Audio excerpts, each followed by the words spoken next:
Thine own mouth condemneth thee, and not I. Yea, thine own lips testify against thee.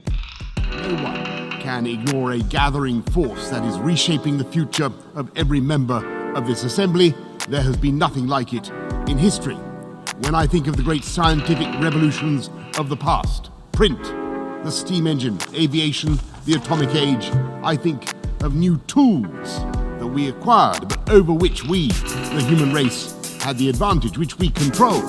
And that is not necessarily the case in the digital age. For thy mouth uttereth thine iniquity, and thou choosest the tongue of the crafty.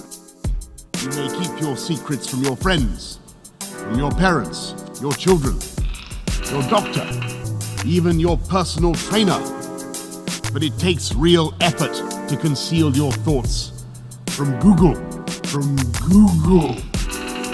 And if that is true today, in future, there may be nowhere to hide.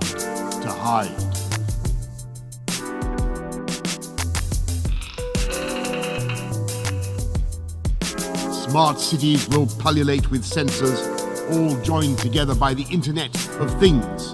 Bollards communing invisibly with lampposts, so there is always a parking space for your electric car, so that no bin goes unemptied, no street unswept, and the urban environment is as antiseptic as a Zurich pharmacy.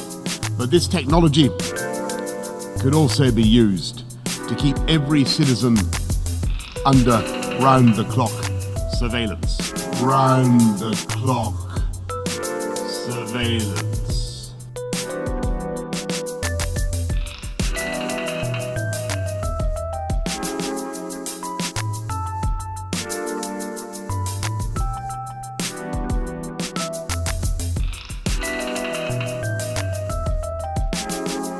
In future, Alexa will pretend to take orders. But this Alexa will be watching you,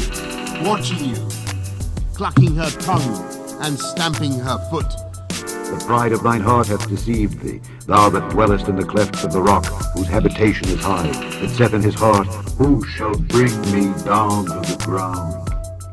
In future, voice connectivity will be in every room and almost every object.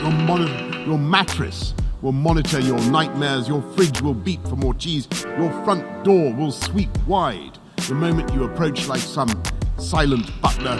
Your smart meter will go hustling of its own accord for the cheapest electricity, and every one of them minutely transcribing your every habit in tiny electronic shorthand, stored not in their chips, or in their innards, nowhere you can find it, but in some great cloud of data that lowers ever more oppressively over the human race.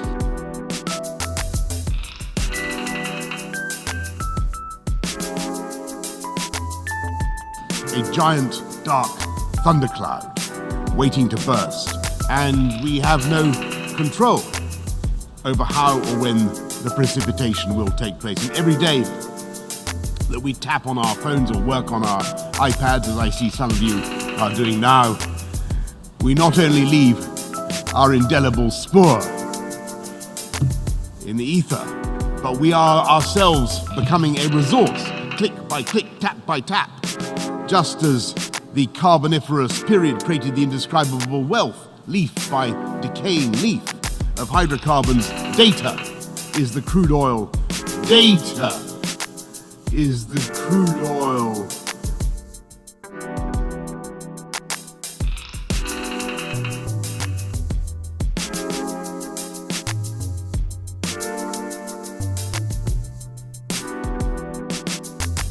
We're now in an environment where we don't know who should own these new oil fields. We don't know who should have the rights or the title to these gushers of cash, and we don't know who decides how to use that data. And can these algorithms be trusted with our lives and hopes?